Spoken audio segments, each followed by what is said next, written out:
পতিতালয়ের মেয়েটি যখন খদ্দের থেকে হাজার হাজার টাকার নোট নিয়ে ঘৃণার চোখে বলে এই সমাজ আমাকে বেশ্যা বানিয়েছে, ঠিক তখনই দেশের কোনো এক প্রান্তে আরেকটি মেয়ে পরিশ্রম করে 100 টাকার 3টে নোট নিয়ে বলে ধন্যবাদ সমাজকে, এই সমাজ আমাকে কাজ করার সুযোগ করে দিয়েছে।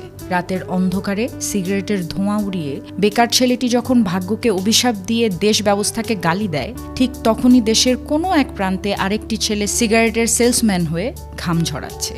প্রশ্নের বিপরীতে তার জবাব পরিশ্রমই আমাকে বেকারত্ব থেকে মুক্তি দিয়েছে। কোনো নিষ্ঠুর সকালে কোটিপতি সন্তান যখন বৃদ্ধা মাকে বৃদ্ধাশ্রমে নিয়ে যায়, ঠিক তখনই একই শহরের অন্য এক প্রান্তের গরিব ছেলেটি অসুস্থ মায়ের মুখে একটা রুটি তুলে দিতে ঘুরছে দাঁড়ে দাঁড়ে এবং মায়ের চিকিৎসার জন্য সবার কাছে হাত পাচ্ছে।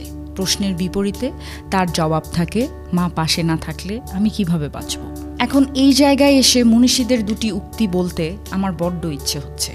সত্যিকার অর্থে জীবনে কিছু করতে চাইলে একটা রাস্তা খুঁজে পাবেন, আর না করতে চাইলে পাবেন শুধুই অজুহাত। পৃথিবীটা ঠিক তেমনই যেভাবে আমরা দেখি। প্রশ্নের বিপরীতে তার জবাব, পরিশ্রমই আমাকে বেকারত্ব থেকে মুক্তি দিয়েছে। সুন্দরভাবে বেঁচে থাকার জন্য রাস্তার অভাব নাই, কিন্তু আমরা সেই রাস্তাটা খুঁজে নিতে আগ্রহী নই, বরং সবসময় ভাগ্যকে দোষারোপ করি। ওই যে পৃথিবী ঠিক তেমনই যেভাবে আমরা দেখি।